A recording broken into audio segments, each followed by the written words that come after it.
Hi, everybody, and welcome back to another edition of Beyond the Cage. I'm your host, Jim Graham. My co-host, Kayla Beatty, will be joining me shortly on today's live program here on MMA World and MMA UK. We are going to discuss UFC Liverpool and Bellator 200 from this past weekend. We're also going to mix in a little talk about Glory 54, as well as the new deal with the UFC and ESPN. And I would also, of course, like to preview this weekend's action for the Ultimate Fighting Championship on Friday on Fox Sports 1 as UFC Utica, first time the UFC enters the city of Utica in upstate New York, as Jimmy Rivera fights Marlon Moraes for the 5-round main event of the evening on Friday, June 1st. Once again, I'm your host, Jim Graham. You can follow me on Twitter at Jim Graham. We're coming to you live on MMA World. That's facebook.com/MMA World with 2 extra Ds. And on our sister page, facebook.com/Mixed Martial Arts UK or MMAUK.net. So without further ado, let's welcome in my co-host for noon or evening or wherever else you may be viewing from. We appreciate each and every one joining us here for another live Beyond the Cage. Again, if you ever had any questions or comments. Hey, how's it going, Kayla? Good, how are you? Good. It's a nice and sunny and very hot and humid Tuesday afternoon. Did you see how noon what day it is? Thursday afternoon here in Michigan. I know. Look at you. You're wearing a short sleeve shirt. I'm used to seeing you in the long sleeves, like a scarf. Yes. Yeah. It is a short sleeve polo. Luckily, you can't see my horrible driver's tan that I'm sporting, so that's good. But yeah, excited to discuss a lot of stuff on the docket today as I was filling everyone in before you joined me here. But how was your Memorial Day weekend? It was pretty good. I just worked and watched all of the MMA that we were provided. I hit the beach on Sunday to play some beach volleyball now that I live so close. So I got to spend a little bit of time outside, but I mostly worked. What about you? Yeah, some working, some jiu-jitsu, some obviously watching fights. Just really hot. And here in Michigan, it was almost 90 like every day, Wow. which for this time of year is unusual to get that hot this quick, especially when it was just like 3 weeks ago. I feel like I was still wearing a winter jacket. So definitely starting to get hot here in the unofficial start of summer. And for those of you that were in the UK watching either of these two events this weekend, Bellator 200 or UFC Liverpool, I believe they call it Remembrance Day instead of Memorial Day, but still a holiday weekend. So hope everybody on that side of the pond had a great holiday weekend as well, and remembered all those who served for our respective armed forces and put their life on the line to protect both our respective countries. Yeah, absolutely. All right, well, let's get to Friday. That's where things kicked off with Bellator 200 at the SSE Arena in London, England, shown here in America on the Paramount Network, and I believe it was not BBC. BBC, I think, made it, or was it shown on BBC? I think they've announced that they're making a I think it section. was. I think they're having a deal with the UFC or something, or the broadcast MMA. So it may have been on the BBC for the first time, Bellator. That sounds familiar. I think you're right. If not, I think the UFC fights. One of them was on BBC for the first time. And obviously BBC now is committing to covering mixed martial arts in some capacity, which considering how long the sport's been around and really how long the UFC kind of has been going there and the notable stars they've produced from the UK, it's kind of surprising to me it's taken this long to like add that section to the BBC website. Yeah, and the fan base that they've, grown out there too. But at least we're here, 2018. We're finally, part of the BBC club. Yeah, so obviously we're two people for MMA UK that's not for the UK, or not from the UK, but I feel that they would probably agree with the sentiment that we're discussing, that it's about time. Yeah, I think so. All right. Well, what happened, though, with the fights, at least on the main part of the broadcast? I think a solid night of fights. It started off with, let's see, was that the, let's see, I'm looking at, I think they have the things like in a wrong order here. Was the Phil Davis fight the first fight? I I I'm not sure if that was the Okay, first. according to the chart I have, that was the first fight, and if so, um, boy, I tell you what, Phil Davis. One, I was surprised that he didn't really force the issue with the takedown. I was a little surprised on that. Mhm. And even when he did, you got to give Linton Vassell credit. Didn't get taken down, and if he Yeah. did, it was very briefly. I think he may have had one official takedown in there, but you got to give Vassell credit for that. Standing up, I think Vassell did pretty good in the first round, but I think the second round, I think that pressure of trying to stop the takedown and maybe the pressure fighting in the home country, maybe the opponent kind of got to him a little bit because he seemed to start kind of gassing out, in my opinion. And Phil Mhm. Davis, I thought, looked really strong, had a good second round.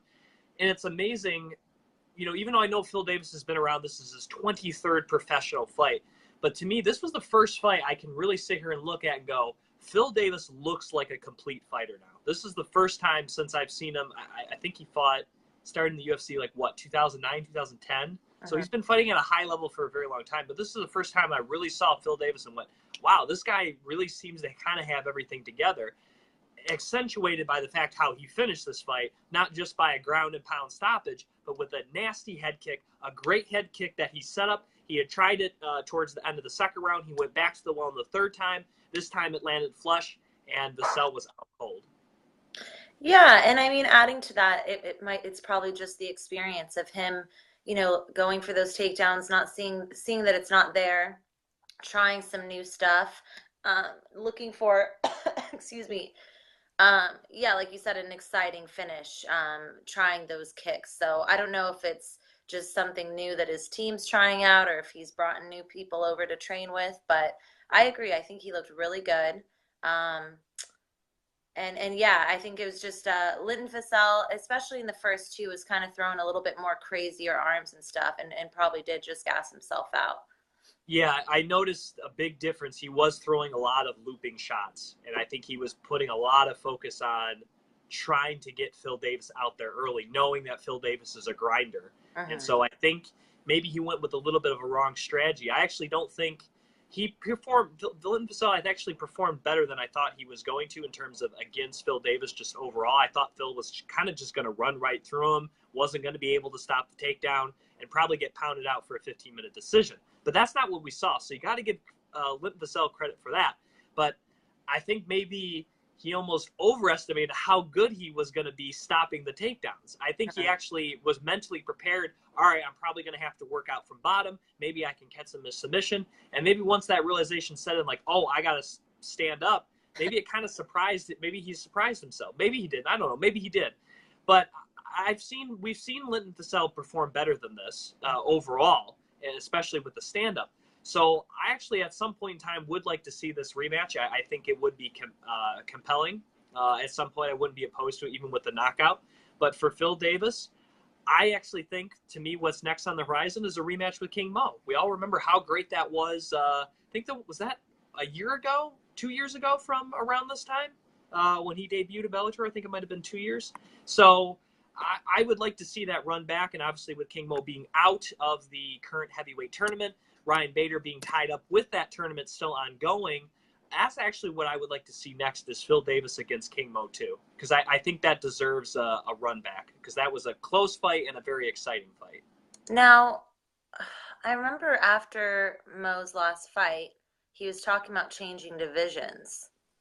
Um, I don't remember what I had read. I mean, who knows? I He don't know if fought, he's throwing the yeah, dice well, he that. fought King Mo. Yeah, it was about 2 years ago. It was not his Bellator debut. I got that wrong. He debuted at Dynamite, which was the previous September, but his second appearance as far as an event, because he fought twice in that one night with that little 4-man tournament thing they were doing. Mm. He fought King Mo in May of 2016. So it's been 2 years. I mean, with the heavyweight or with the light heavyweight title tied up, if King Mo is willing to come down to 205 still, that's great. If not, I don't see Phil having a problem having that being contested at heavyweight. You know what I mean? I just think that's the fight to make because I don't know what other fight you can really give Phil Davis in the light heavyweight division right now, and I'm not really sure what other big-time fight you could give King Mo right now, because, again, light heavyweight's tied up, and obviously the heavyweight division's kind of tied up with this tournament. So I'm not really sure who else you would really give King Mo. Why not run that back? And I think a lot of people would want to see that. Yeah, well, we'll see what they put together. We got a comment from James Lake. He goes, wasn't Yankova versus Jackson the first fight? It may have been. We're going to get to it next year. So I couldn't remember the order that they're showing on Tapology.com. That's where I'm going for my results.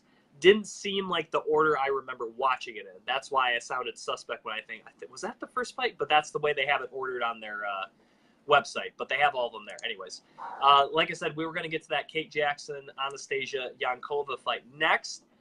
Boy, speaking of performances, Kate Jackson, I knew this was going to be a closer fight than I think a lot of people would expect. I said that in my preview last week, but I thought Kate Jackson performed admirably. I mean, she took it right to Yankova. Realized that if she was going to win, it was better to try to do a grappling match with Yankova than make a kickboxing match. Obviously, even though Yankova has some submissions, I would still say is a lot better of a kickboxer. For Yankova, though, she made weight. That's good. A lot of people were questioning her ability to make 125 pounds. She's fought a lot of catch weights in Bellator, and she hasn't tried to make 125, I think, for 4 years. So the fact she made weight, looked good at 125, I mean, her conditioning didn't seem bad. I mean, in fact, I would say her conditioning held up better than Kate Jackson's. So that wasn't an issue. But the issue was she couldn't deal with that pressure. She tried. You could see she was fighting until the very end, but overall just isn't quite the level of grappler maybe we all thought she was. Again, this was only her 6th professional fight, and for sure the best girl she's ever fought. That too. But she definitely has to learn how to counter that pressure and get out of those situations with her back against the fence, because Kate Jackson was able to walk forward, didn't take any punishment for it, got the clinch, got the fight up against the cage, took it down, and was able to stay there pretty much until probably about the last 2.5 minutes of the 3rd round. And that's really we saw Yankova kind of turn the tables a little bit. And I would have actually scored the 3rd round for Yankova. But at that point, it was already too late. She had clearly lost the first 2 rounds. And really, the first round, you probably could have gave a 10-8. Yeah, I was only able to catch highlights on this one. But the more that I read about it, yeah, backing up everything you said. And Kate Jackson, was she on Tough? Yes, she was on. She was on the. Let's see, what season was that? The flyweight season. Yeah, just recently. Yeah. Yeah, I remember her being. Why am I forgetting who the coaches were? It wasn't Eddie and Justin, right? That wasn't was it? No, she Joanna? was on. No, she wasn't on that season. She was on the.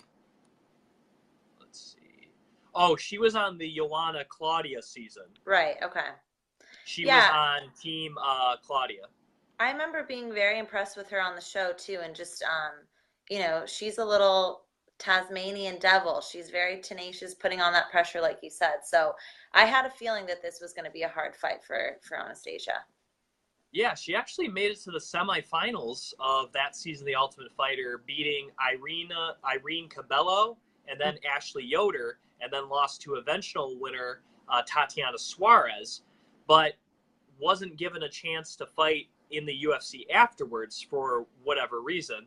Obviously, she fought that competition at strawweight, fought one fight at strawweight afterwards in British Challenge MMA 18, where she won their strawweight championship. That was in February 2017, but then promptly signed with Bellator and has now fought 3 consecutive bouts at 125. So I don't know if maybe that's why she didn't sign with the UFC. Maybe she never really felt comfortable at 115, and obviously at that time the UFC didn't have a 115. So obviously having a chance to fight for Bellator, where she's now 2-1 with good wins, now a win over Yankova, also has a win over Colleen Schneider as well, and her lone loss is to Valerie Letourneau, in which I'm going to be honest, she fought really good against Valerie Letourneau. I would say Kate Jackson is definitely a girl who's probably maybe one fight away from fighting for the Bellator championship. I know they like to get Letourneau and McFarlane at some point, but I think if Kate Jackson keeps doing what she's doing, she can definitely get a shot at that championship. Yeah, for sure. All right, the next fight of the evening, boy, didn't really last long, did it? Mike Shipman against Carl Noon. 10 seconds. It was a counter hook. He dropped him. And boy, that was really about it. That one, happened. Mike Shipman, obviously a guy a lot of people are high on. I mean, he's now 12-1 in his career, and I don't know. Again, he caught the guy. He caught him flush. It still doesn't say, oh, Mike Shipman's going to be the next guy at 185 for Bellator or anything like that. But that's a heck of a start. That's about as good as it gets for any fighter. You get the win. You probably get a bonus, and you didn't get hurt. Yeah, that's the way to do it. And what was nice about this main card is we got a good variety of different performances and finishes, and this was a nice one to throw in there for that quick knockout shock value. Absolutely. And then the guy everyone was talking about, the reality star there, Mr. Aaron Chalmers, making his Bellator debut, taking on a man by the name of Ashley Griffiths. And do we still know if this guy's for real yet? No, we don't, because he took on a guy with a losing record. And that's okay. But the reason it's okay is because if you're going to face guys that are below you or guys that have losing records, you should put them away, and you should put them away quickly and in dominant fashion. And he did that. So to me, he did what he was supposed to do. If you're fighting a guy who's clearly below you, get them out of there. And that's what he did. And how he locked it up actually was perfect technique with that guillotine choke. He clasped the hands, he pulled up, he got his hips in, he walked him forward. The guy didn't want to tap, and he went unconscious. So that wasn't just him outstraining him. That was actually really good technique on that guillotine choke. You also saw some nice straight punches. I liked what I saw. You definitely saw a guy that has technique. He's not just some guy that's a brawler that happens to be, juiced up or anything like that. So from what I saw of him, I saw a guy that definitely has some skills. Whether or not that's top of the food chain and Bellator's 155 division, I wouldn't say, I think this was a catch weight of 163, but I think he said he was going to fight at 55. I think that's the weight class he's trying to fight at. So I wouldn't say he's there yet, but I at least see more than just a brawler. So I will say from what I saw, I was impressed with. Yeah, I think when you have these whatever people that are just transitioning into the sport, but obviously have a name from something prior, like a CM Punk, like an Aaron Chalmers, you want to see that they've been putting the work in the gym. And adding to what you're saying with his technique and the way that he put him away, the way that he's looking for a finish and not looking to just kind of, skid through and get a decision. That's what we want to see. We want to see that he's actually working towards becoming a mixed martial artist, and I think we saw that. Absolutely. And we have Danica Gisvold checking in. So hi, Danica. Hi, Danica. Thanks for watching. Appreciate it. And yeah, very impressed. Obviously, we'll see if Bellator actually gives him someone with a winning record his next time around, and maybe we'll go from there. We got to take it a fight-by-fight basis, but I did like what I saw from Mr. Chalmers on his first attempt in Bellator. Me too. Speaking of attempts here, David Rickles, he's a tough guy. He's an entertaining guy, but he might have thought he probably shouldn't have took this fight. I don't know how much they paid him to take this fight, but this was a bad match for him. I knew it coming in. I knew he was a confident guy, but I mean, just that's what Michael Page can do to you. He's super hard to figure out. You add in the fact Rickles moving up a weight class, I think was already going to have a tough time just with the weight disparity trying to take Michael Page down. And even though he was a 55er, he's starting to get older now. David Rickles is definitely on the second half of his career. And he was seeing fast guys at 55. I would venture to say Michael Page moves as fast or hits as fast as anyone in 155 pounds at Bellator. So, I mean, he adds that speed to it with power, technique, and precision. I mean, you had all the makings confidence of what we ended up seeing. Yeah, I mean, it's just such a treat every time we get to watch MVP. I love what he said post-fight about saying how he feels better than ever. He felt possessed in that fight. And we saw it. We really got to see someone, a really special talent, display, his skills more. And to get a guy to just quit, that's pretty crazy. Yeah, I mean, he hit that spinning kick it was a punch, right? Um, that cut him open? It was I a right hand. It was yeah. like a lunging counter kind of right. You see it cut Rickles open, and I think it was part frustration, and I think it was part the cut or punch that close to the eye. I think Rickles knew that that wasn't going to get any better, and probably thought, this was a hit. It's bleeding into my eye, or maybe now I can't see, and it's just like, you know what? I can't already see this guy anyway. I'm just going to quit. Right. And so he basically just kind of turned away. And really, the referee, as soon as he kind of turned away, should have called it then. It shouldn't have. Luckily, MVP didn't, do anything, and Rickles didn't take a necessary hit. But as soon as you see a fighter turn away, the fight's up. You can't turn away like that. Yeah. So for David Rickles, I think it was more he just realized that he just wasn't going to win. And that last punch with the cut, I think, kind of just set him over the edge. He was like, you know what? I can't do anything against this guy. He's like, there's nothing I can do. And I think for him, that probably, while people say, oh, you should have kept fighting, probably was the right decision. Because, again, he was in a fight he shouldn't have been in anyway. Bellator should have never booked this fight. And he just took one heck of a hit on the, on the noggin, coupled with the cut. So I don't really blame the guy for quitting. It's probably not the way anyone would like to go out, but I get why he did. I'm not gonna hate on him for that. It was not looking good for him. So are you with the other fans who, once MVP got this win, continue to say, when is he going to actually get a contender? Because a lot of people seem to think that they don't want to jump on MVP's, hype train and get behind him, that he's this skillful guy, because they just feel like he hasn't faced anyone. Do you feel that? Well, I mean, he faced Fernando Gonzalez, and I would consider that to be a pretty legit contender. Would you agree with that?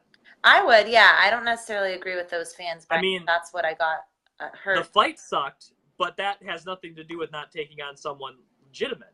I would say this fight was not legitimate. But again, if Michael Venom Page has been hurt, he's been out, maybe he wanted someone a little bit of a tune-up, and they're like, hey, how about we give you David Rickles? And he just goes, sure.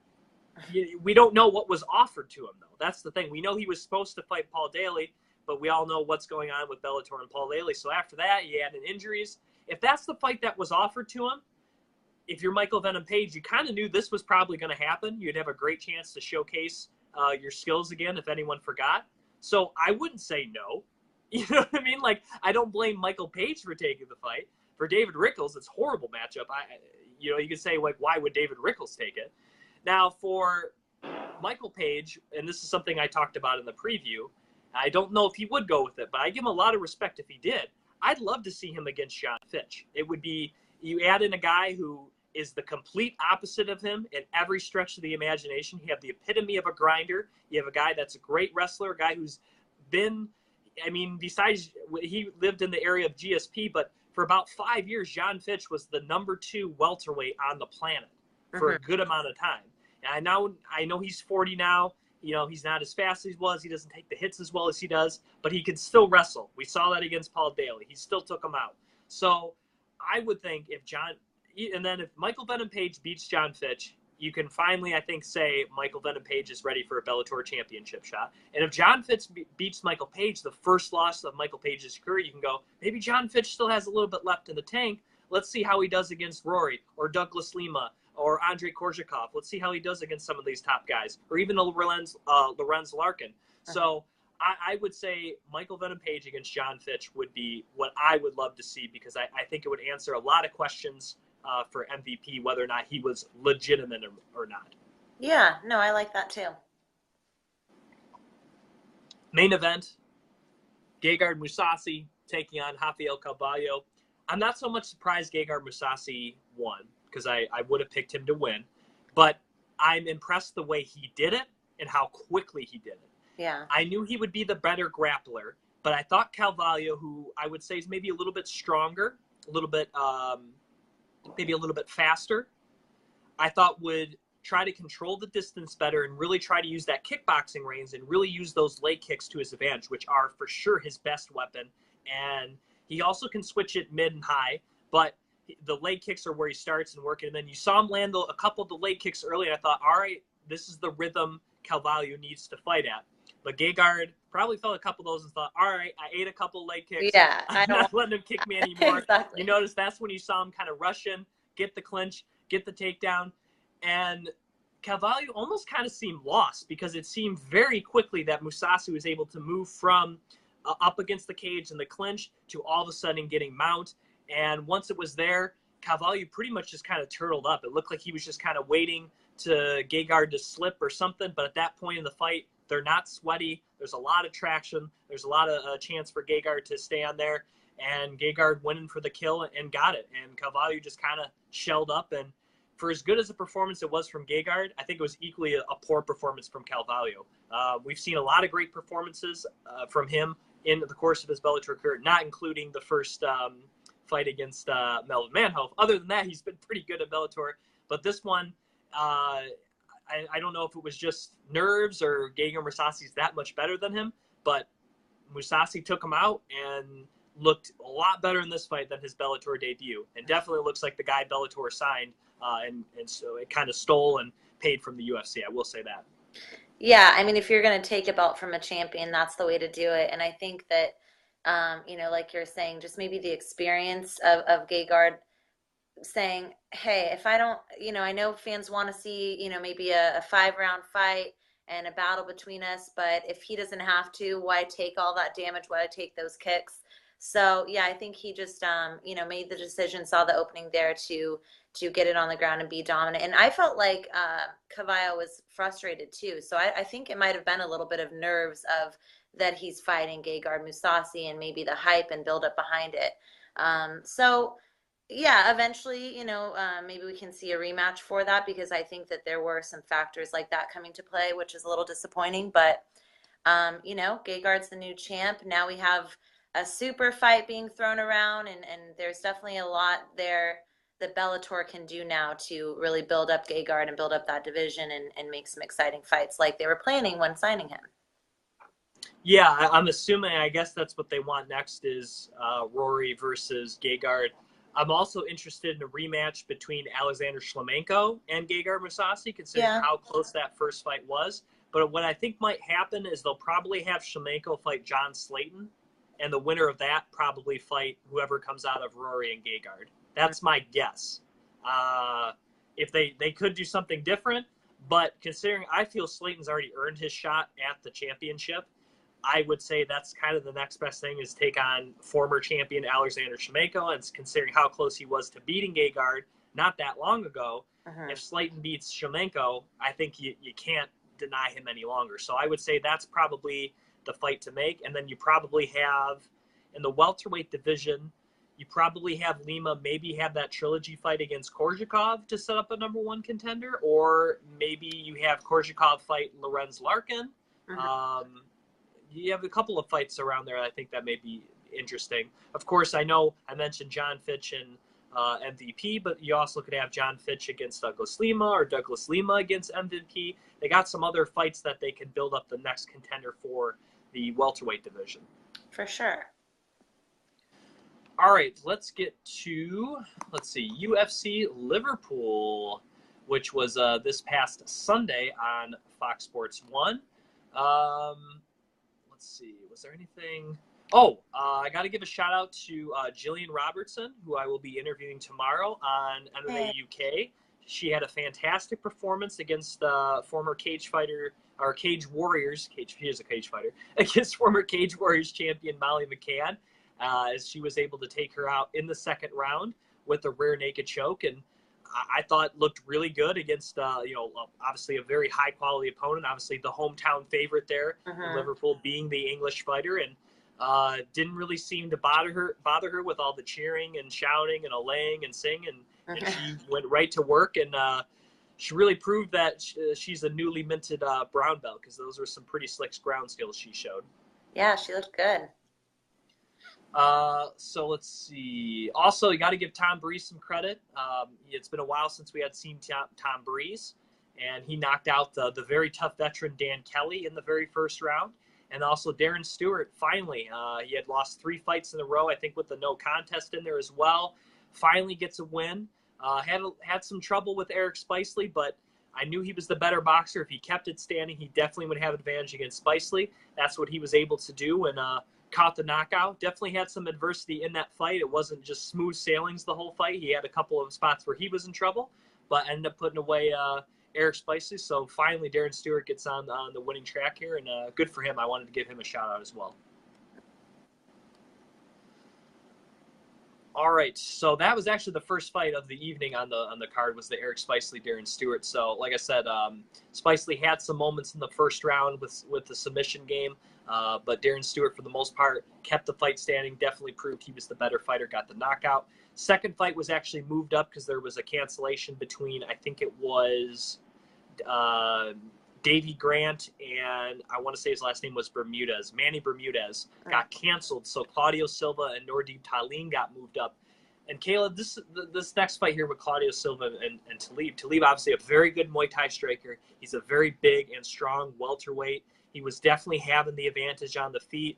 There was a brief moment where there was kind of a scramble and a takedown, and Talib had kind of what we call in jiu-jitsu the single leg X position, where he has the arm around the leg and his legs are kind of sprawled up. He had that position for a moment, if you remember, in the first, well, it only went the one round, but he had that position, and he's taken on a very accomplished Brazilian Jiu-Jitsu black belt.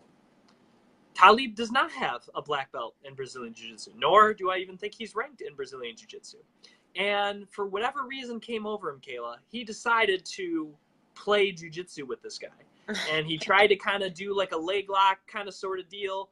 And that's when Claudio Silva was able to spin, defend, get on top, then worked him out, and that was the beginning of the end. Once he got on top, Talib had no idea what to do. He had a world-class grappler on top of him, and all of Talib's skills kind of went out the window, and you saw Claudio Silva storm back. Talib spun, gave up his back. He softened him up with some punches and sunk in the rear naked choke, and I think this was the case of kind of stick to what you do. When you have a situation where maybe you could have rolled or spun out, that's what Talib should have done. Instead, he tried to force something that he probably was never going to get, some sort of heel hook or leg lock or a knee bar, and it ended up being his downfall. Yeah, A for effort. How many fights what number of fight was that in the UFC for him? For Talib? This was his My computer died. 7, 8. This was his 9th UFC fight. He was actually riding a 2-fight winning streak heading into this. This was only the second fight for Claudio Silva. Yeah, I don't know. Like you said, maybe he just made a mistake of staying on the ground there. I don't know if they didn't prep right for the fight or if he just... I'm sorry, his third fight in the UFC. He had 2 fights entering. Both were wins, one over Leon Edwards and one over Brad Scott. So quality competition. Yeah. So obviously a guy you would consider probably an underdog in both those fights. And I would have considered an underdog in this fight because I actually did pick Talib. And for the first part of the fight, I was looking pretty good because it's like, yeah, this guy cannot stand with Talib. You saw the kicks. You saw the punches are coming. This guy wanted none of Talib on the feet. But once it went to the ground, he made that mistake instead of disengaging. So I think that happens with fighters sometimes. You see it in the clinch. You see it sometimes like they want to prove that they can do everything. You know, They see a grappling situation, so they're going to go from the grappling situation because that's what they're in. Instead of thinking, all right, how do I get out of this and get to back what I was doing, which I was winning at in the stand-up. And I think the lead guy kind of got caught up. He saw the leg there and thought, oh, what the heck? What's the worst that could happen? Well, the worst that could happen was you then getting mounted and getting pounded until you gave up your neck. That's what happened. And hopefully he can take and learn from that. Realize, hey, if there's a situation where I can scramble or roll out against the guy who's that good at jiu-jitsu, I should take it. And that was his downfall. It really was. Yeah, it must be hard because sometimes if you feel confident in the moment, you're taking a chance. Maybe he can learn, watch tape and learn from this one. All right, next fight of the evening, another, I guess you could say one of 2 kind of controversial decisions on the evening. And I'm talking about the featherweight battle between Jason Knight and Makwan Americani. Ended up going down as a win for Mr. Finland, Makwan Americani, by split decision. 2 judges gave it 29-28 for him, and the other judge gave it 30-27 for Jason Knight, just to show the disparity in the scoring for this fight. Confusion. Jason Knight outstruck Marikwani by double, exactly, 64 to 32. Also threw more strikes, 124 to just 68 for Marikwani. Marikwani was successful on 3 of his 5 takedowns. However, 2 of those were in the second round, which is the round. How this played out, I probably would have gave round 1 to Marikwani. I would have gave round 2 to Jason Knight. Or I'm sorry, reverse that. I'm sorry. Jason Knight would have gave round 1 too because he had that flurry at the end with the punches and kicks. So I would have gave Jason Knight round 1, Marikwani round 2, and then round 3 I would have gave Jason Knight. He was the one, even though he had gotten taken down, he was held for a little bit. He was the one. I felt like Marikwani was kind of stalling a little bit in that third round. You didn't really see him do much from the top. You saw Jason Knight using the rubber guard, trying to angle for a triangle. You saw him punching from the top. And so I would have scored the third round for Jason Knight. I'm not super surprised the judges scored it 29-28 for Marikwani, but I do think Jason Knight has a legitimate gripe against this because I felt like he was being the aggressor even though he was on the bottom. And even though Jason Knight lost, and this is one thing I said after his last fight, which was not very good back in December, is this is what Jason Knight is. The guy who fought in December, I think it was in Fresno, that's not the same guy. They mentioned that he had some sickness before. He was on antibiotics. Whatever it was, this is the real Jason Knight, win or lose. This is the guy we expect. We saw him talking trash in there with Makwan. We saw him throwing. We saw him swinging. We saw him use that rubber. Man, he might use the rubber guard. I mean, BJ Penn sometimes would use it. Obviously, we've seen like Tony Ferguson unit, but I don't know if there's anyone I've ever seen. Ben Saunders really loves using it, but I would say I don't know if anyone uses it as well as Jason Knight does. I mean, he uses that thing and he shuts you down, and it's such a valuable technique. And I'm surprised a lot of guys don't use that, and he uses it to perfection. And I thought he used it well, and I thought he used it well enough to get a victory, but again, when you see the guy on top a lot, and Marikwani was on top a lot, visually it looks like he's winning. And so that's why I'm not super surprised 2 of the judges gave him this fight and gave him the third round, which was the clincher. Yeah, no, there's definitely talent there. And like you said, I think with the last performance that we saw, adding to the stuff you were saying, I'm pretty sure he had like a loss in the family too. So there was something going on, but it was nice to see him perform again like the Jason Knight we had seen and all got behind. There was a moment that I wanted to ask you about. I think it was in the first or early second where, or maybe late second, but he was taking a little bit of time to get position, but then once he was, getting close to actually making an attempt for something, the ref stood them up. And I know there's been like a couple of fights lately in these last 2 cards where there was a Damian Maia fight where he was finally getting the back and going to go for position, and that's when the ref split them up because they felt like they were taking too much time. And I know that that's another thing I saw all over Twitter is why would you stand them up right when he's about to go for something. So there's definitely confusion going on as far as judging and especially when someone has top position and who's the busier fighter and who should be getting the points there. But do you remember that moment? I think it was in the first round. Yeah, he had the rubber guard, and I think Dan Hardy was saying it's not so much that he stood them up, it's so much that if he would have done it like 5 seconds sooner, that's when nothing was happening. As he was kind of moving in, so to speak, action started to happen, some punches and stuff and some work. But so when he stood them up, it was just, he should have either waited a few more seconds to confirm, all right, some stuff is happening, or he should have done it sooner.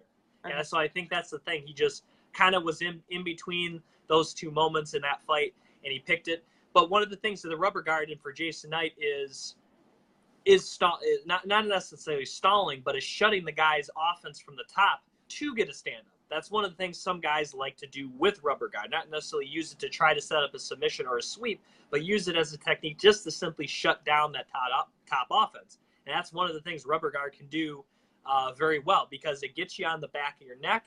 It presses you in close. You really can't see where the guy's head or body is, and it really makes it difficult to try to punch someone in that position because you really don't know kind of where their head's at. and any punches you do get across are not going to have that much zip on it. I don't care who you are. So I don't mind the stand-up, but he could have waited a few more seconds or had done it earlier. And then, yeah, going back to the Damian Maia one, they were just in a weird stalemate. I mean, I had never seen Usman had that like weird whizzer kind of thing that was keeping him there, and they were stuck in that position for like a good 2-3 minutes, and nobody was moving because Usman couldn't move. If he moved and tried to get his arm out, he would have get taken down. And if Damian Maia would have swung, that whizzer from Usman would have came and slammed him down to the ground. So they were just kind of like stuck in that position. That one was kind of like, all right, clearly neither guy's now giving an inch. You got to move him from position. But in the Jason Knight instance, I will say it was just a little poor timing on the referee. That's all. Yeah, I think we've just been having some funky moments like that. And of course now, everyone can jump on immediately on Twitter and say, have their opinions of the fight. But I like that you said this was the first controversial win, in the main card, because there's definitely some opinions that have been thrown around with as far as judging. Yeah. Well, the next fight of the evening kind of was almost an inverse of the Talib and Silva fight, where we had the guy who was the really good grappler and Mads Burnell really put it to Arnold Allen. You got to give Mads credit, because I thought after that fight with Amirkhani, I thought Allen, against a guy kind of known for his grappling, I thought, Allen performed very well against Amirkhani. I thought he should be able to stop the takedown and use his stand-up skills, because he's the longer guy, he's the taller guy, and I felt the stronger guy. And obviously, I had fought better competition so far in his career. But that's not what we saw. We saw Mads take it right to Allen. You could tell Allen, much like the Yankova fight, he wasn't tired.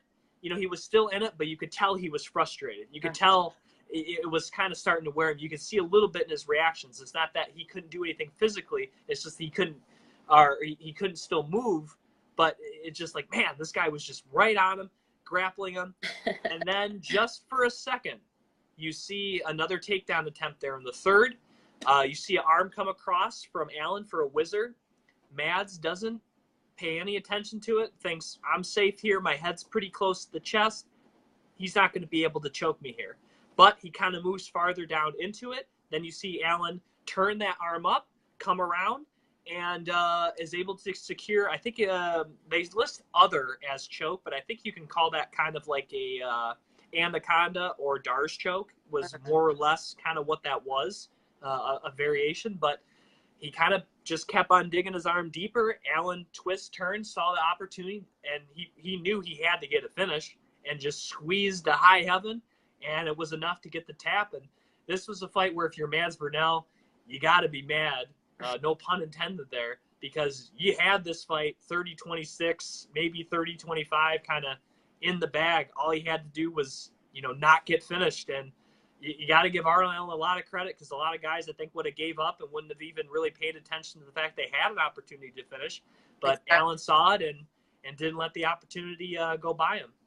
Yeah, and that's what makes us an even bigger fan of him is like you said, for being frustrated for, that long and that much time in the cage. A lot of people would have just given up and just let it be grinded out until the bell. But I like when there's opportunities like that, especially down to the last few minutes or seconds, and they're going to go for it. So that's what you need to do to get the win. And it was probably, one of the more shocking wins and exciting wins on the main card for sure. Definitely one of the best comeback victories I've seen in a while. And it's funny because I remember him going for that takedown, Mads, and seeing the arm, kind of in that whizzer position. I thought to myself, I'm like, that arm's kind of close to the head. Maybe he can spin for, something, or use it as a whizzer to get the sweep, but I was kind of like, yeah, that arm's kind of there. And I didn't think he turned it the way he did, but I something in my head kind of was triggered. And I was like, that doesn't look right. And he pulled it off. Now I'm probably going to have to go in the gym and practice that one. Co-main event. I mean, Craig Wade, I'm sure, is a quality competitor. Guy who's fought for Cage Warriors for years. Definitely a good-sized welterweight. Showed some skills. It wasn't like it was completely overmatched. But I think we all knew he was going to have a tough time beating somebody that likes Neil Magny in his UFC debut on short notice. But for what we did see from him, definitely saw a guy that definitely has some skills, but he got into a position up against the cage where, you know, his head was down. Neil Magny recognized it, landed it right on the button, and that was about it. I mean, this was again, when you're taking on somebody you should beat, it's not so much that you beat him, but you put him away. And Neil Magny fought someone he should have beat. He did, and he finished him in the first round. So for Neil, and you know, didn't get hurt. So for Neil Magny, really good win. He's won a couple. He's had a couple of nice wins in a row now after kind of getting mauled by RDA. That wasn't that long ago. That was less than a year ago. And since then, I think he's rebounded. I want to say at least 2, maybe 3 victories, because I know he beat Carlos Condit. I think it's 2 victories since then. Yeah. So, you know, he's been bouncing back well, and I'm sure we'll see him probably fight another top 10 competitor in his next fight. Yeah, I hope so. You know, I've really Neil Magny's such a interesting case in that division, but there's definitely talent and experience there. I was super excited just to see Craig White perform because he got the co-main, you know, against a ranked fighter in his UFC debut. So I'm excited to see him back and just see why there's so much hype behind this guy. But yeah, it will be very interesting to see who they throw at Neil Magny next. Is there a name that pops out that you'd like to see? Let's see here. I would probably say, boy, I'm trying to kind of rack my brain here for 170 fighters. Actually, the guy who just beat Carlos Condit as well. I actually think him against Alex Oliveira would be a pretty good matchup. Okay. Because that'd be a pretty good contrast to styles. You have more of the wild, kind of crazy striker against the guy who's, you know, all about work and effort and output and conditioning and, you know, all that stuff. And so I feel like from a stylistic matchup, you got 2 kind of polar opposites. And obviously with that big win over Condit, I would say that's a good fight for him. I know. I wish my computer was working so I could see. We have new rankings too. But we'll talk about that after we talk about the main event. Right. All right. Speaking of that main event, we have Darren Till against Stephen Thompson in that main event. Again, I said controversial decision earlier, and I think it was. And it's not even so much that Darren Till won to me, Kayla. I think that's not the part that's troubling about this to me. I think the part that's troubling is that 2 judges scored it 49-46 for him. They gave him 4 rounds to 1. I personally had it scored 3 rounds to 2 in favor of Stephen Thompson. I gave Stephen Thompson the 1st, the 3rd, and the 4th round, and I gave Darren Till the 2nd and the 5th round. I still think the second round you could probably give to either guy. I thought the second round was pretty even. The 5th round was definitely Darren Till. There's no doubt about it. To me, the most significant strikes in the fight were thrown and landed in that 5th round. So I think with no question, Darren Till won the 5th round. But, I mean, looking at the stats, they're very similar. I mean, both guys threw about 120 strikes, 127 for Thompson, 129 for Till. Thompson landed 31 strikes, was 0 for 1 on the takedown. That was surprising. You saw that one single leg attempt there by Thompson. Till did not attempt a takedown and landed 40 strikes. You know, looking at this fight, let's see if I do my math right. The round with the most landed strikes was the 3rd round with a grand total of 17 landed strikes. And the least amount of strikes landed was in the 1st round with a grand total of 9. So while, yes, you can be upset that Stephen Thompson didn't win, at the end of the day, you can't have a fight if you're Stephen Thompson where you land less than 10 strikes for every round in 5 rounds and expect that you won that handily. Right? I mean, if you really look at the numbers, you can't say that. And Darren Till, he's of the 2, he landed 11 strikes in round 5. That's the only time any of them had double-digit landed strike totals. Yeah. I mean, we're talking about a fight where both guys were trying to not engage with each other, not get hit with something crazy. And the thing is, I didn't think it was that boring. As weird as that sounds, with with the grand total of 9 strikes in the first round, I didn't think it was that boring or compelling as I've seen other fights. But it's just this was such a chess match fight. It's really hard to come out and say that Darren Till couldn't have won that fight. I know a lot of people are of that opinion. I'm not of that opinion, but I'm of the opinion that there's no way he won 4 rounds. I will say that. Yeah, no, for sure. And I think yeah, it's just hard for either side to have an argument of being so sure that they won when you look at the numbers. We also know Darren Till had the home court advantage, and when you let it go to the judges, sometimes that can play into factor. I think what frustrates me though is where both guys are at. I just feel like, yes, I know that they respected each other's skills. Like you said, it's a chess match, but I just feel like I think that both of them needed a finish if they're really going to back themselves up as far as Darren Till, having all this hype behind him, now jumping up to the second spot in the rankings. You won a fight that people are still arguing whether or not you won, and you didn't make weight, so I don't understand why he's number 2. Yeah. Um, and with Stephen Thompson, your previous 2 fights, a lot of people were calling, some of the most boring fights in history. So I get it. That's not their style, that they're always going to go for these crazy finishes. But I just think where both guys were at, they needed to step it up a little bit more going into those rounds and maybe take more chances. But um, if you're going to have this controversial, argument, and then both throw in their 2 cents of why they want to argue why they deserve that the win. Yeah, and I think for Thompson, this is what actually we expect. People think like, oh, he knocks a lot of people out. He does because he catches those people with that one technique. That's the background he comes from, is a point karate stance. That means you're trying to find the one strike that lands perfectly. And so when he does land that perfect strike, it's exciting, it's devastating, it's fast, it's violent, it's brutal. But when you don't land that one strike, Kayla, which he didn't in this fight, he was trying to. Yeah. You saw him land a couple of, nice push kicks to the leg, a couple of nice maybe lunging rights, but nothing, any of the spinning kicks we saw him attempt, which was actually surprisingly low. Yeah. I actually thought he should have done more spin kicks, in my opinion. Not just to the head, I'm talking to the body, just even more feints with the spin kick, but we didn't see that.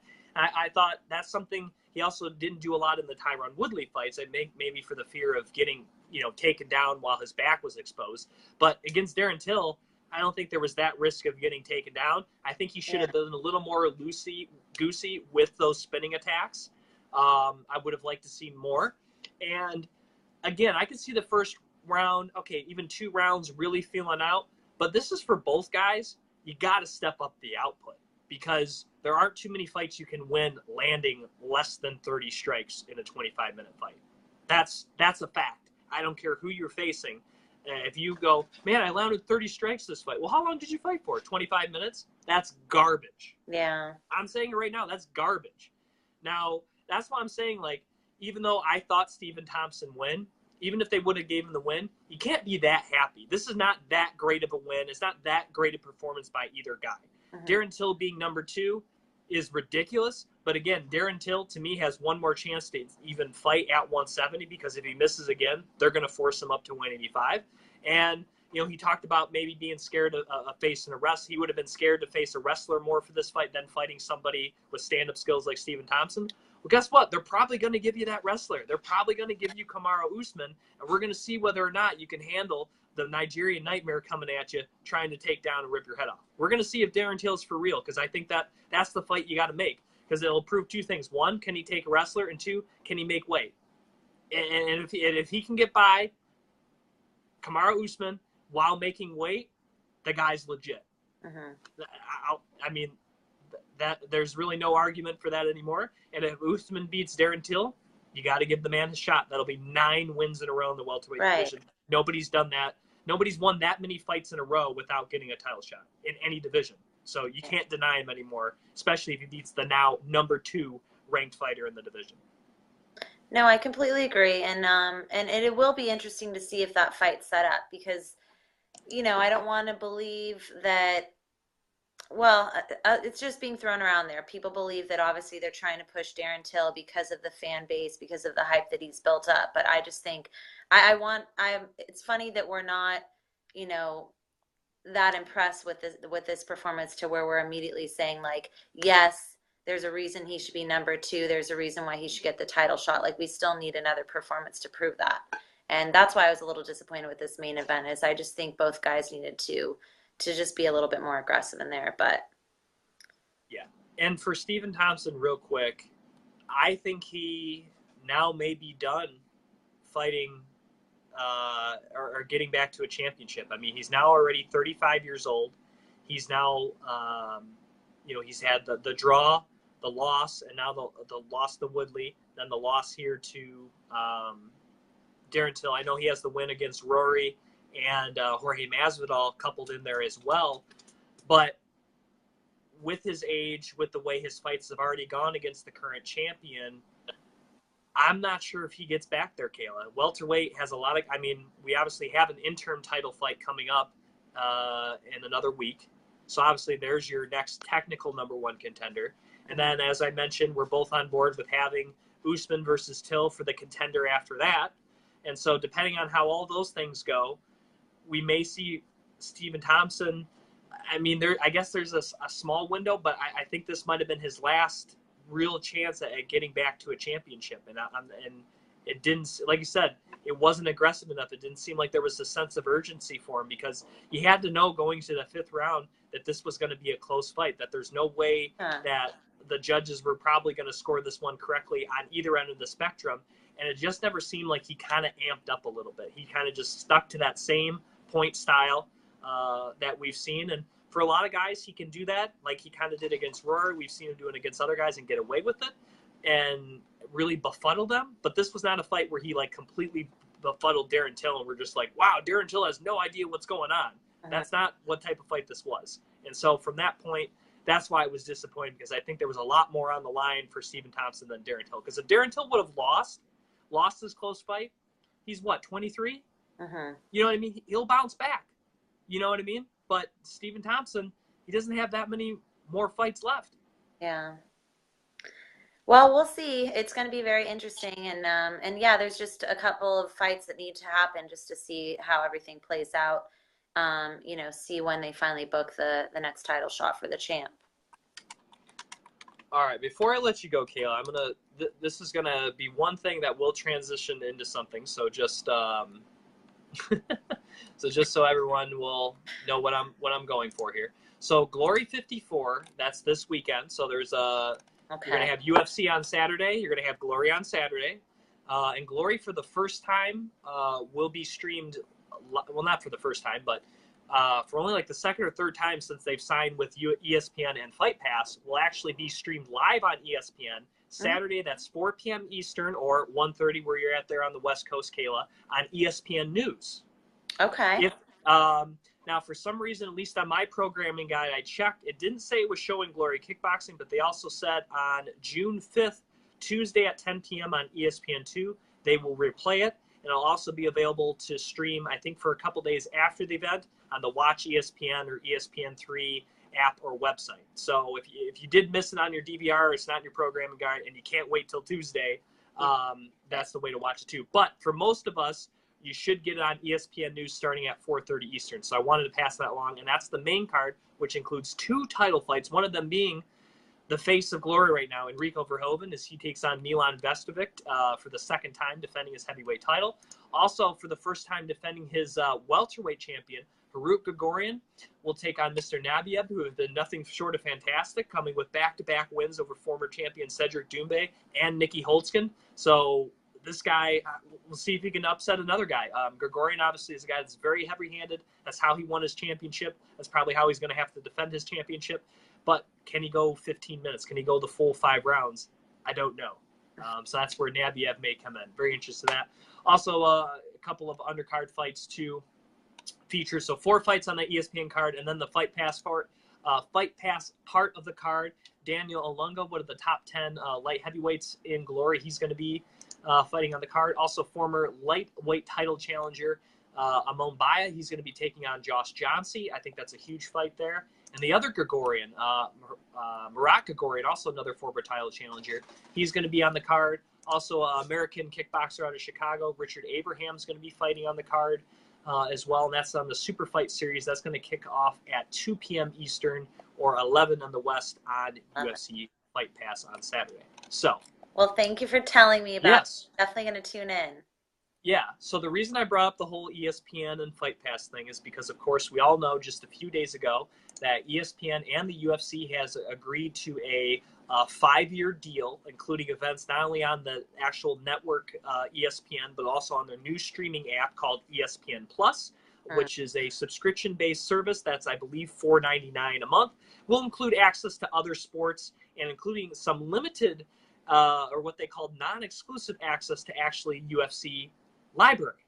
So almost like a mini Fight Pass as well for UFC fans. The deal will start in 2019 as the UFC will leave Fox after signing with them. I think that was back in 2012. So this will be starting with the first year. And this was announced this past Wednesday. The entire rights package will cost ESPN $1.5 billion over the length of this 5-year deal, according to ESPN and multiple reports. I'm actually reading an article on ESPN.com right now, so if you're wondering where I'm getting my information, that's where I'm getting it. The deal will consist of 30 UFC Fight Nights events per year, including 10 cards on the main ESPN television networks, including ESPN 1 or 2, and then the other will stream exclusively on ESPN Plus, like I said, their newly launched app. All of the fight nights on ESPN will include 12 bouts.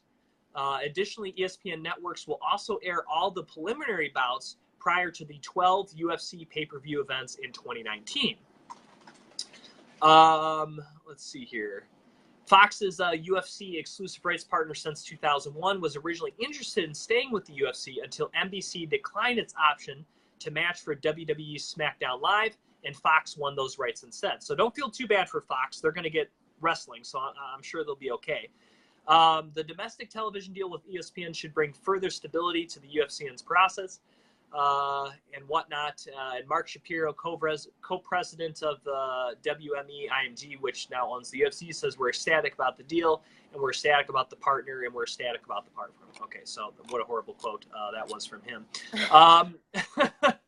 So moving networks. Now, what to me this deal, I think is obviously it's going to get the UFC a lot of that money back that they just spent. That's one of the reasons why they probably went with ESPN. I think for years there was a certain allure that if it was not on ESPN, it's not like a legitimate sport. Right. So I think that stigma is now going to be gone. To me, it didn't matter as long as I could see it. But for a lot of people, I think it will bring the UFC to a new audience, as weird as that sounds, because there's a lot of. And the reason I say is because how many times do you go to a sports bar or really just any restaurant, Kayla, and if you go before a game, you notice they just have ESPN already on. Yeah, exactly. You know what I mean? So a lot of times just by osmosis, people are going to be exposed to it that weren't normally exposed to it just by something as casual as going to a restaurant and seeing ESPN on the TV. And, they happen to be showing a UFC fight that night. Or a promo playing during commercial. Exactly. Game. Mm-hmm. Yeah, absolutely. And so, of course, with that, they're going to have more people talk about it on SportsCenter. In fact, they've already signed Ariel Helwani and Chael Sonnen to do a show together. Also, Ariel Helwani is going to move his podcast from MMA Fighting to ESPN's podcast platform, and also he's going to be as well still be a journalist, but now exclusively for ESPN.com. So they've already signed one of the bigger names in media coverage. I also saw a couple other reporters like Chandu Sakar also announced that he's going to be contributing to ESPN.com,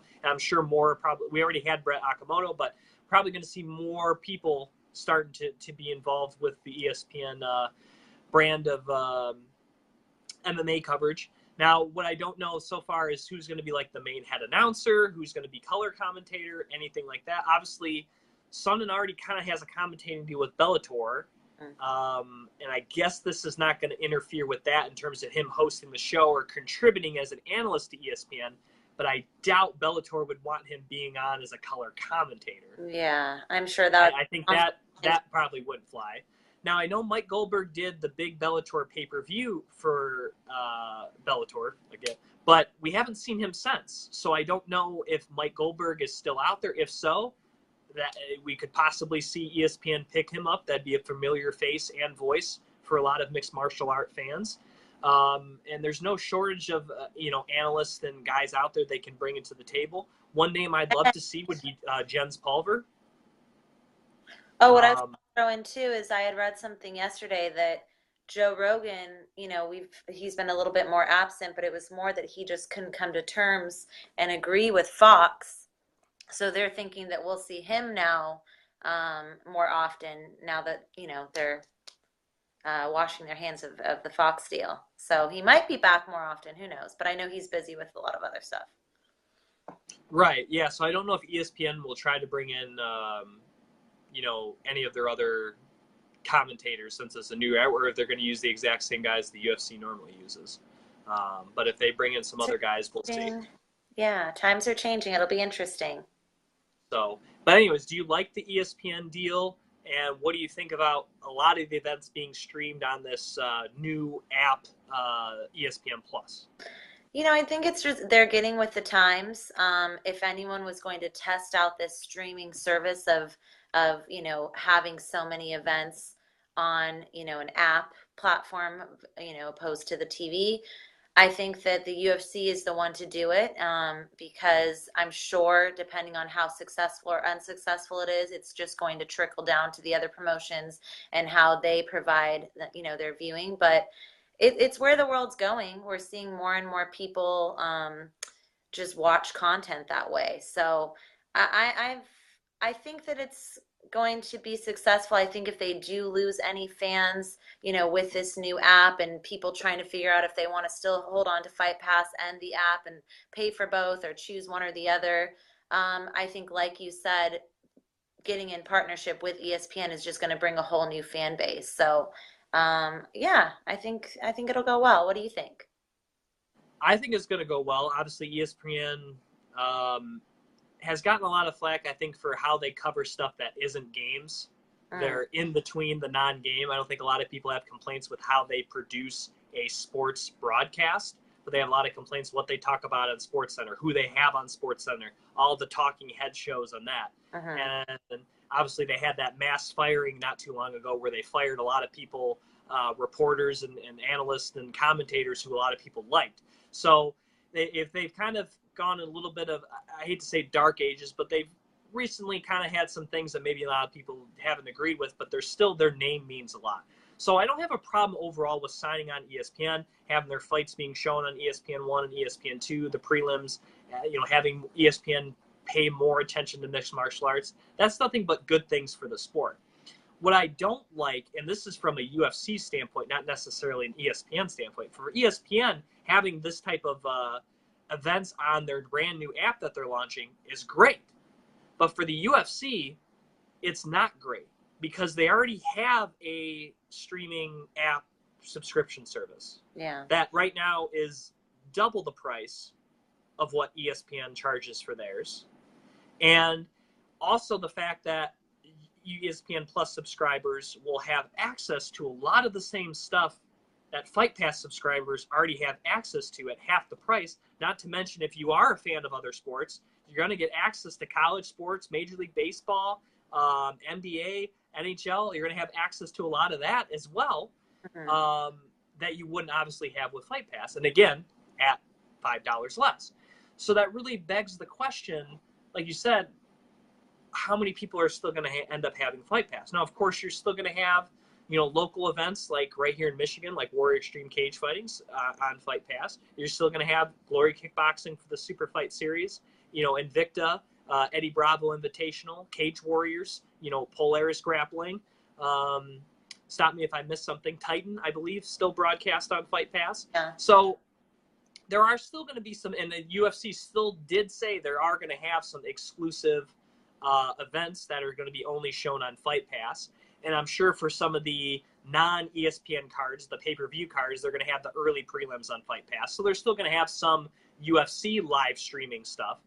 But the thing is, I thought with them leaving Fox, this could have been a really good chance for them to push their own app. and they still could have signed with ESPN. This wouldn't have precluded them from not signing with ESPN. But I think now they might, Fight Pass, which was already for some people, maybe not worth it to them, with this new deal, how are those same people going to feel now? And I feel like they kind of shot themselves a little in the foot. I think they either should have then just got rid of Fight Pass and just completely merged with ESPN, or they should have shown all prelim fights on Fight Pass, which is my plan, and just show the main cards on ESPN, which is what I think a new deal should have looked like with any network, whether ESPN, Fox, anybody, to really push your Fight Pass. And now that's kind of gone away. Yeah. Like that's not what their UFC will never say that, but that's basically what they're saying. They're almost pushing you to buy ESPN's product, and all the money goes to ESPN instead of UFC. Maybe for some people that doesn't matter because it's rich people. You're paying one rich guy instead of paying another. But I mean, to me, they're losing out on money, even though this deal will get them a lot of money. Yeah, I think it'll be interesting to see what they do with Fight Pass, because unless you're a hardcore MMA fan that wants to watch all of the other promotions and content that's put on there, why would you have it? I mean, people like us, maybe because we want to be able to watch everything so we can discuss it and report on it. But yeah, I don't know. We'll just have to wait and see what they do. Because you got to believe that subscriptions go down, right, when this thing launches in 2019. I would think. There's no way they can go up. Yeah, no. And if you're an organization like I just mentioned, Glory, Invicta, Eddie Bravo, Invitational, wouldn't you now all of a sudden be worried that there's going to be less eyes on your product? Yeah, maybe, yeah. And all of a sudden ESPN probably has to talk with whoever set up those deals and be like, hey, we got to get a better deal or we're going to leave. And so that's where somebody like, a lot of people have problems with it, a Flow Combat or a Flow Grappling, the Floor Sports Network. That's where all of a sudden Flow could end up maybe kind of ranking up some deals here. We actually could see Flow start to kind of creep in on that market. I know a lot of people thought they weren't even on the same level, but that's something I really would pay attention to, is how many events we start seeing more and bigger events and bigger names go to Flow. Yeah, we'll see. I don't know. That's all the businessmen. I'm sure they have a master plan and what they're okay with letting go of and not. But it's an exciting time for MMA, interesting time for MMA, because it is going to change the sport and see with the direction of where it goes. And like I said, see how it trickles down to how everybody else operates. All right, Kayla, thanks for coming on the show here.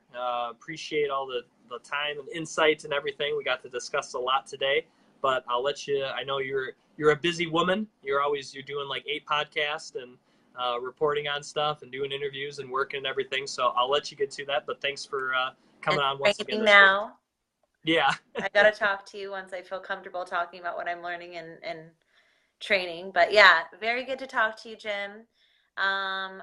Enjoy the rest of the show with the predictions for these exciting fights this weekend. I'll definitely tune into Glory. You said it starts at 1:30 over here, right? Yes, that'll be 1:30. Okay.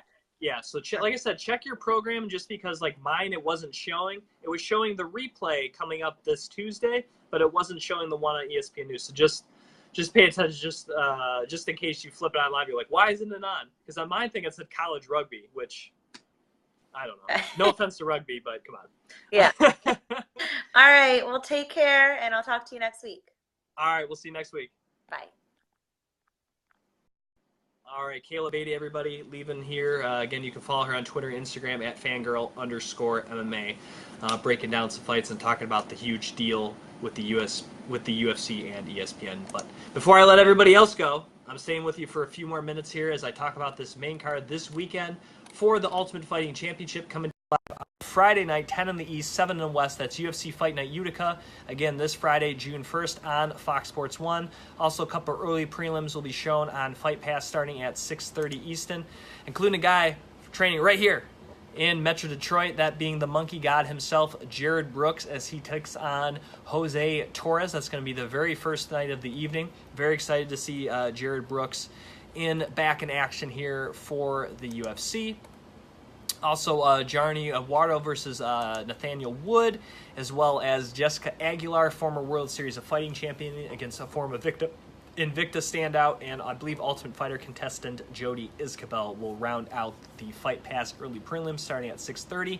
Then the FS1 portion of the prelims kicks off at 8 p.m. Eastern with a bout at 155 pounds, Desmond Green against Gleason Tebow. Also, Bilal Muhammad against Chance Ren Contour. Nick Lentz against David Tamar. I think that one should be very interesting. David Tamar coming off a victory over Jakar Close in his last fight. And also, I believe Nick Lentz is on a winning streak, too. Yes, he won his last fight, defeating and submitting Will Brooks, and myself included. That I thought that was a pretty big upset. And actually, Lentz has won 3 out of his last 4 fights. So, and David Tamar, obviously a very young and up-and-coming fighter, 7-1 coming out of Sweden. So far has looked really good. Obviously, like I said, he beat Jakar Close in his last fight. Also has a win over Lando Venata to his credit. So very interested to see how Tamar deals with the grappling stylings of the Carney Nick Lentz. And then also ending the FS1 portion of the prelims, Sajara Eubanks against Lauren Murphy. Of course, these two were competing Ultimate Fighter contestants when they first tried to decide the 125 Women's Championship. Obviously, we all know Sajara Eubanks missed weight, could not compete in the main event, and therefore did not get a chance to compete for the title after making the finals on the show. She had trouble making weight the whole entire time, but she's going to give 125 another chance. She's going to take on Lauren Murphy, who looked really good, beating the former flyweight champion of Invicta, and Barb Honchak, defeating her on that same Ultimate Fighter finale after Barb Honchak's opponent dropped out and couldn't miss weight. So according to the rankings of the flyweight division, 2 versus 3, obviously we all know it looks as though probably Valentina Shevchenko will fight Nico Montoya at some point for the women's flyweight championship. Would be the first defense of her title since winning in December, that being Nico. But this could very well be the next contender, Eubanks against Murphy. And we'll see how it goes. We'll see if Sarge, as they called her, can make weight, because she had a great run on the show, but obviously weight was always the issue. So that's going to be the first check mark. And second check marker is can she beat Lauren Murphy, who is obviously very skilled, very talented. No more of as a grappling, but does have some solid stand-up as well. So it is going to be the bigger girl in this matchup. She's going to be 3 inches taller and have a little bit of a reach advantage as well. So obviously has already had the experience of fighting in the UFC before she was on the Ultimate Fighter. So we'll see what happens in that one, but definitely a matchup with title implications. On this main card, though, it kicks off in the light heavyweight division as Gian Villante will take on Smilin' Sam Alvey. Always love Sam Alvey. Sam Alvey, now for his second consecutive fight, will be fighting at 205 pounds. Has normally competed in his career mainly at 185. Early on, actually, the season that he was on the Ultimate Fighter, actually, believe it or not, tried to compete at 170 pounds. In this fight, though, even though he's actually only 1 inch shorter in height and only with a 1 inch different in reach, Gian Villante is a big dude. He hits hard. And just can put up a lot of strikes on you. And even though Sam Alvey has knockout power, we did see him get a knockout in his last fight at 205 pounds, but obviously took on a newcomer to the UFC, and I believe that was on short notice. But, man, I don't know. I know Sam, he loves entertaining fights. He's the guy that's always going to be mixing up, but I think in this fight he might have bit off a little more than he can chew. I mean, I think at 185 is definitely the right division for him, but 205... I don't know. I don't know. I think it's going to be tough. That's another level. Gian Villante's faced a lot of heavy hitters in his division. He's taken a lot of shots from guys. He's put a lot of those guys away. And I think Sam Alvey moving up a weight class, I think he's going to have a tough time, obviously, dealing with Villante in his backyard there in New York. It's going to be a tough fight. It should be a fun fight, but it's going to be a tough fight for Sam Alvey. It really is. And Villante kind of needs a victory, to be honest. He's a guy that I felt has been very up and down, as of late. Really going back to really the last 3 years. I mean, he beats Sean O'Connell and Corey Anderson. Sorry, then he gets knocked out by Tom Lawler. There's an upset. Then he beats old Anthony Peroche. Then he gets beat by Latifi. Comes back, beats a guy, his first fight in the UFC, up a weight class. and Sarabek Sarov. Then he loses two fights in a row, fights that he definitely could have won and should have won against Shogun Hua and Patrick Cummings. And then he takes on Francimar Barroso, again, another fight where he won but wasn't that great of a performance. And so, fighting in his home state, maybe that'll get a little bit of a better performance out of him. But I don't know. Maybe this Sam Alvey is the type of guy to push him to be what he is, because I still think, because this division is so shallow, Jean Vellante is a guy that definitely has the skill to compete with some of the top guys in this division. Just he hasn't really been able to put a solid win streak together, and even beating a guy who's coming up from a weight class below, I still think that's a big deal. Sam Alvey is a quality opponent. He is a quality name. It's going to bring a lot of attention to this fight, but it's a fight again where it's a fight he definitely should win. He's the bigger guy. He's the stronger guy. It's in his neck of the woods. But can he perform? Because he has, at times, underperformed recently. So we'll see what Jean Vellante shows up on Friday night. In the featherweight division, actually the brother of David Tamar, that's going to be Daniel Tamar in the featherweight division as he takes on Julio Arce. Kind of surprised it would have had those two matchups switched. But anyways, his brother also a very impressive record, 6-1 so far in his career, 14-2 for Julio Arce coming into this. The other Tamar brother here has just fought once in the UFC.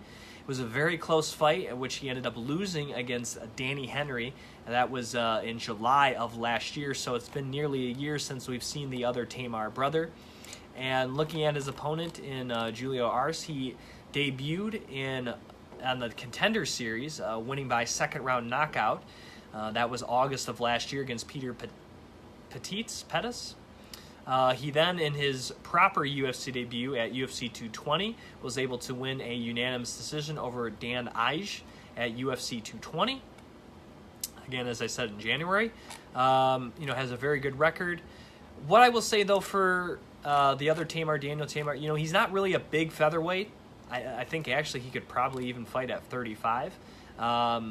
Looking at some of the stats I got here, he's going to have a reach disadvantage, and I think he's going to be a few inches shorter too. That's the biggest thing I really remember from Tamar's lone UFC fight in July of last year was, he's not a very tall featherweight, and so he's always going to be the shorter guy in there. He does have some very good stand-up skills, but Arce, from what I can remember, has some pretty well-rounded skills, is I think just equally as probably good of a striker, and with that height and reach advantage. Definitely a guy I think that knows how to use that. So I think this should be an interesting fight. I think both guys really kind of have a lot to prove. With Tamar coming off, his first career loss and, haven't fought in a year, how is he going to be taking on a guy who, is very skilled, has a lot of experience, has already fought in the UFC twice, and is a guy that definitely is known for finishing. So we'll see how it goes. But the other Daniel Tamar is definitely going to have his work cut out for him in this one. In the welterweight division, Jake Ellenberger against Ben Saunders. Boy, we have a powerhouse wrestler in Jake Ellenberger against a very good Muay Thai striker, along with, I spoke earlier about using the rubber guard. Ben Saunders uses the rubber guard great, is a very good jiu-jitsu guy. And really, the biggest thing about this fight is the range it's going to be fought. Ben Saunders is a very big welterweight, standing at 6'3", and obviously if he can use the range, keep Ellenberger on the outside, although Ellenberger has the better finishing power, the better punching power of the two, Jake Ellenberger is only like 5'9". So can Jake Ellenberger not just get inside to land a power punch, but also get inside to take him down? And if he does take him down, is that really where you want to be? You really don't want to be inside the guard of Ben Saunders. And Ben Saunders is a guy that, again, can utilize a lot of different positions because of his length that a lot of other guys can't, and that's something that gives him such a unique advantage that other people don't. In fact, he's going to have a 6-inch advantage with the leg reach, 45 in favor of the Atlanta native in Ben Saunders, and he's also going to have a 6-inch regular reach advantage as well. So definitely a lot of physical attributes on the side of Ben Saunders. But again, Ben Saunders is a guy who has been knocked out before, a guy that doesn't always use his range as well as he could. so they could give way to a big overhand right from Jake Ellenberger, really a big overhand left even. I mean, Jake Ellenberger definitely has power in both hands, but again, that's where you got to see how this fight plays range.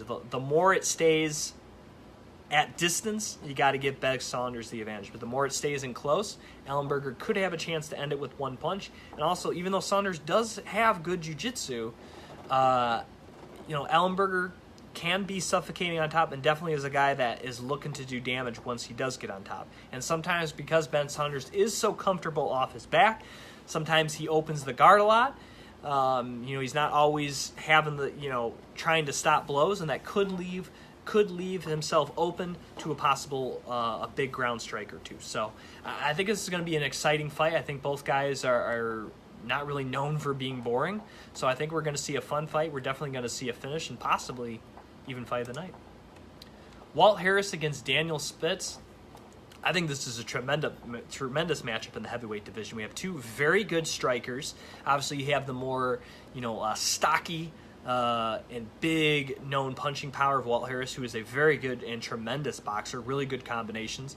And we have Daniel Spitz, who is more of a long and slender, but obviously very put together heavyweight. I mean, he weighed in his last fight 240 pounds. They say Walt Harris only weighed in at 250, but is going to have a big reach advantage is Daniel Spitz by about 6 inches. Height advantage, they're actually going to be relatively around the same. Strength advantage, I'd probably give a slight edge to Walt Harris. And really, I think it's just going to be who's going to be able to get their combinations off first, who's going to have the better footwork and movement, because both these guys can hit hard. Both these guys throw great combinations, and it's just a matter of who's going to land first, because both have the ability to knock out each other very easily. It's a good matchup of young, up-and-coming heavyweights. Spitz has had a better record so far, 6-1, just the one fight so far in the UFC. Walt Harris is 10-7, but he's beaten some solid guys. Obviously, he's gone against some top guys, and can't really fault him for that. I mean, Jared Rosholt was his first UFC fight in 2013. He then lost to Solo Palelin, Nikita Krylov. None of those are like really bad losses. Then he went on a very nice run, winning 3 of 4, beating Cody East, Chase Sherman, and Cyril Asker. Did have a lose to Shamil Abdurrahimov in there as well. But since then has kind of fallen a little bit of tough times. Of course, he had that loss on short notice to Fabricio Verdum, and then, of course, had the disqualification there against Mark Godbeer. So you kind of take out the Verdum fight, because that's a fight I don't think he was ever going to win, short notice, full camp, or whatever. And the Godbeer one's unfortunate, because obviously they had to run that back due to Godbeer having a late injury, and of course it ended in DQ, which was just so unfortunate, with the illegal hit. And while it's a loss, yes, it's a fight that, who knows, maybe get run back, but has definitely fell in some tough times. But this is definitely a guy he has enough skills to beat, and for Daniel Spitz, this is a chance to kind of prove that he's legit and he's a for real heavyweight, because he just has that one fight so far in the UFC. I'm sorry, he does have 2. He did lose to Mark Godbeer at UFC 209, but he comes back, he beats Hamilton Hatherton. Was that a fluke? Wasn't? Well, this is a chance to prove if he's legit enough, he can take out a guy like Walt Harris. So very intrigued by this matchup of 2 young heavyweights. And we got Gregor Gillespie against Vince Pichel. I'm going to be honest, I think this is a little bit of a mismatch. I know Vince Pichel had a pretty good showing in his last fight, where he was able to get a victory after a few years away from the sport. It was about, actually not as long as, that's right, because he came back after nearly a 3-year layoff, defeating Damian Brown, knocking him out in the first round, which was a pretty big deal.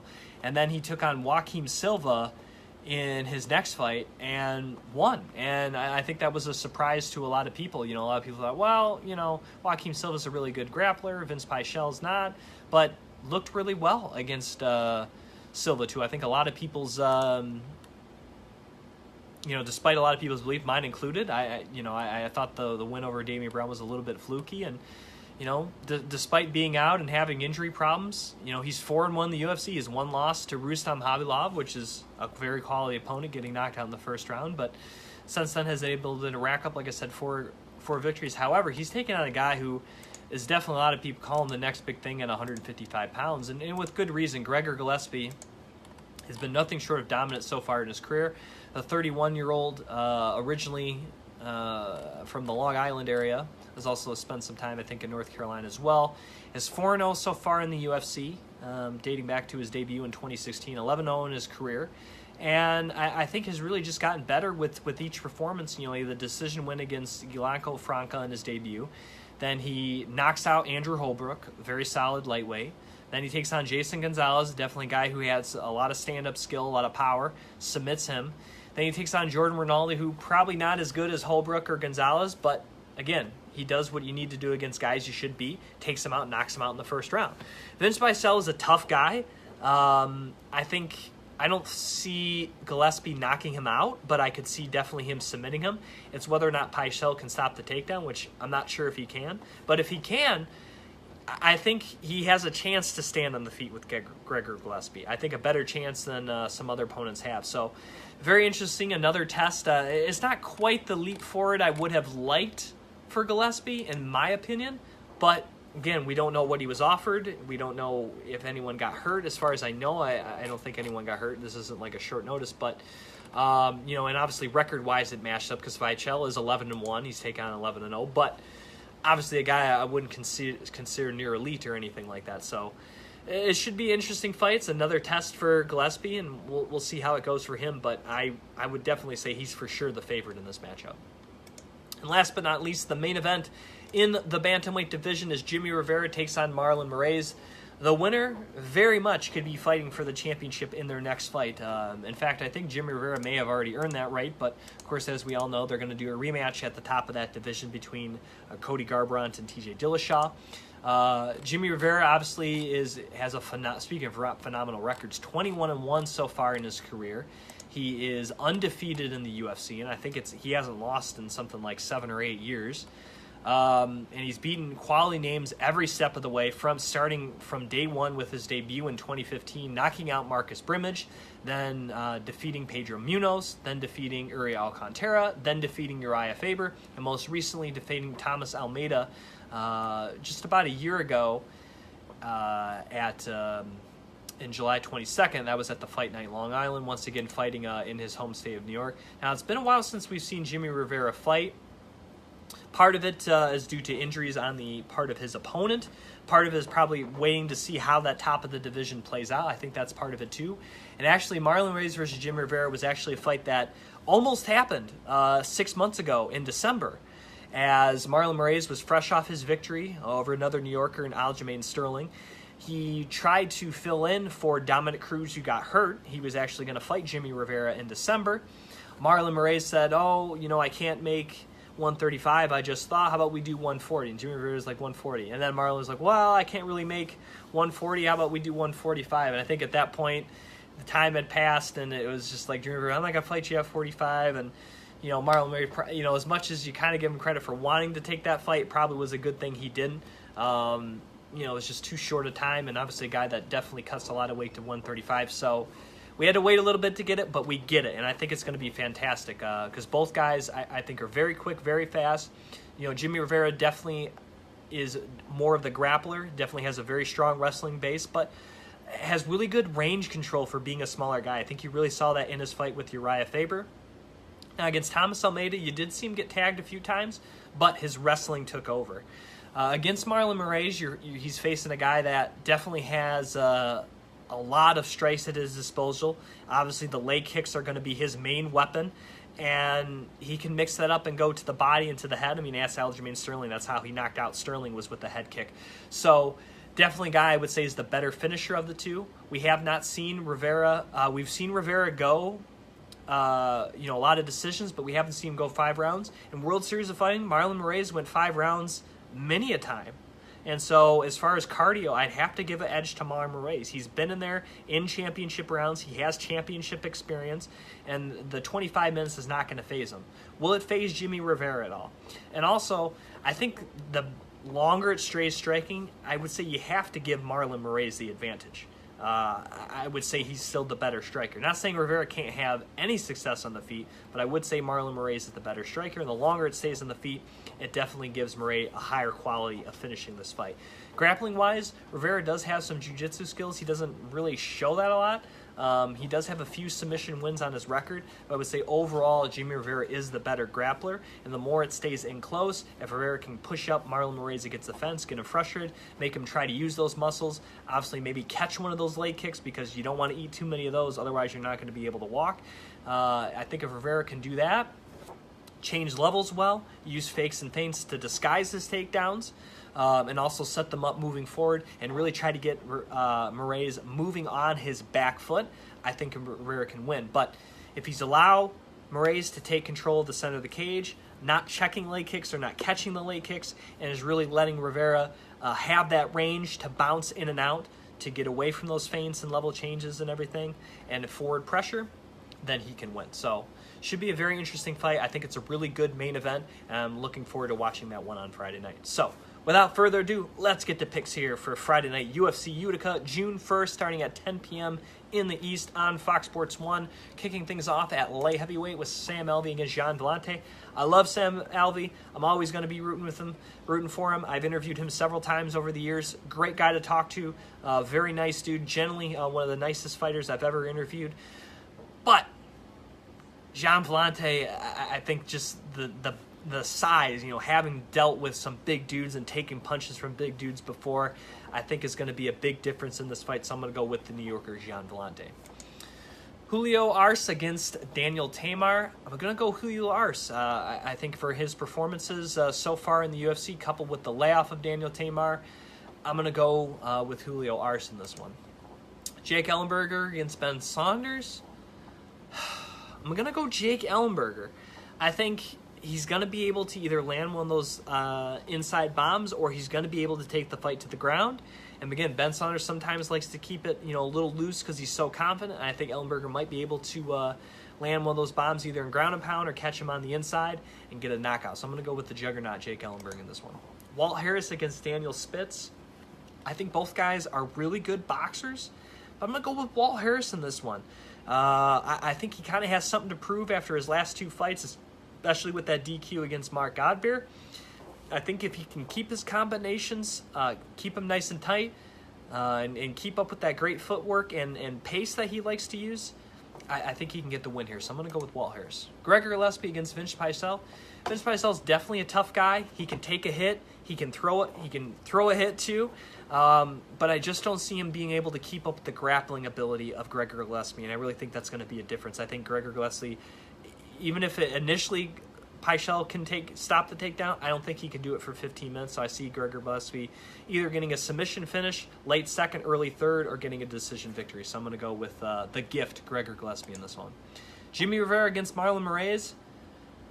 I'm going to go with Marlon Moraes. I think he's going to be able to keep this fight standing. I think he's going to be more accustomed to fighting 25 minutes. He knows how to pace himself. I think he's the better finisher as well. And I think he just has more tools to put this fight away in 25 minutes. Even though I do love Jimmy Rivera, I think he's a great fighter. Definitely a guy who's one of the best guys in this division.